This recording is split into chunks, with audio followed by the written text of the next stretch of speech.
A uniform rod of mass 4 by root 3 kilogram and length 3 meter is supported by two strings of length 2 meter each. If the rod is released from rest from the position shown, then find at the instant just after release tension the strings and angular acceleration of each string. Okay तो ये system है, यहाँ पर एक ये rod है, this is rod, इसको ये दो रस्सियों से स्ट्रिंग्स से अटैच कर दिया गया है और इसको इस पोजीशन से छोड़ा जा रहा है। ये एंगल 60 डिग्री ईच गिवन है।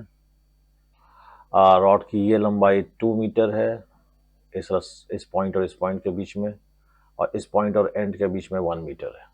So this is the situation and we have to find tension in the strings and angular acceleration of each string.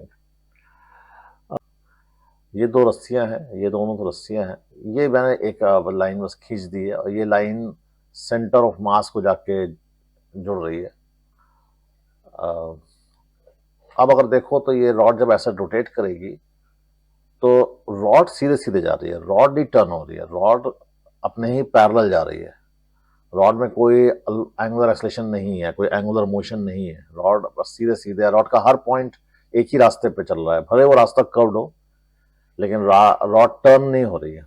जैसा रास्ता इस पॉइंट का है बिल्कुल वैसा ही रास्ता इस पॉइंट का है, बिल्कुल वैसा ही रास्ता इस पॉइंट का है। और मालूम है इस पॉइंट का अगर सर्कुलर है तो फिर बिल्कुल वैसा ही सर्कुलर इसका भी होगा, बिल्कुल वैसा ही इसका भी होगा। So every point of this rod is exactly moving in same path. Centre of mass भी एल लंबाई के एक इमेजिनरी स्ट्रिंग सपोज कर लो, तो सेंटर मास भी एक ऐसा लग रहा है जैसे कि सेंटर मास एल लंबाई की एक स्ट्रिंग से यहाँ बंधा हुआ है और वो घूम रहा है जैसे रॉड चलेगी तो। ओके ये सिचुएशन है और अब हमें टेंशन और अल्फा निकालना है। किसका अल्फा निकालना है? रॉड का अल्फा तो 0 है, रॉड तो अल्फा नहीं कर रहा है, इसका अल्फा निकालना है स्ट्रिंग का। अब दो सिचुएशन ये है कि इस रॉड पे लगने वाले फोर्सेस क्या हैं, T1 इस रस्सी में टेंशन, T2 इस रस्सी में और इसका weight. So these are the forces. और सेंटर मास को अगर कंसिडर करो तो सेंटर मास ऐसा लगेगा कि एक इमेजिनरी स्ट्रिंग से बन के ऐसे सर्कल में मूव कर रहा है।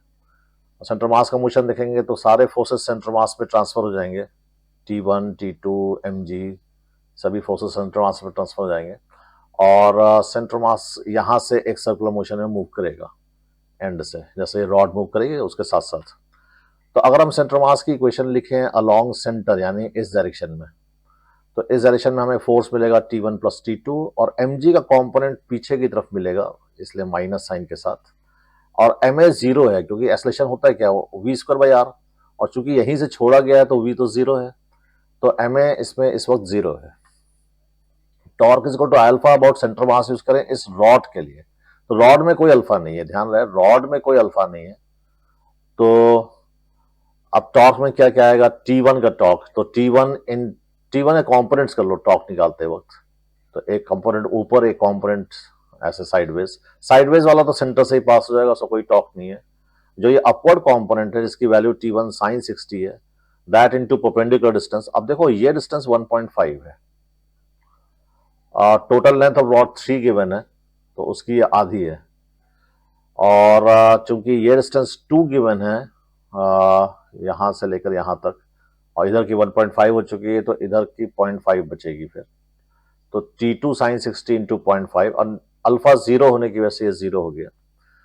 अब हम सेंटर की इक्वेशन फिर से लिख रहे हैं सेंटर मास की, लेकिन टेंजेंट के लॉन्ग, इस डायरेक्शन में टेंजेंट के लॉन्ग सेंटर मास की। तो इस डायरेक्शन में फोर्स है mg cos 60 and this is equal to mass into acceleration of center mass in this direction, और इस डायरेक्शन में इसका वही सेंटर मास का एक्सेलरेशन होगा इस डायरेक्शन में जो एक सर्कुलर मोशन में होता है, तो दैट इज L अल्फा, और अल्फा इस रस्सी का ध्यान रहे है ना, यही अल्फा निकालना भी है। तो बस ये 3 इक्वेशंस है जिनको सॉल्व करना है, और सॉल्व करने के बाद ये रिजल्ट्स आएंगे, T1 5 आएगा, T2 15 और sorry alpha. So this you can solve yourself.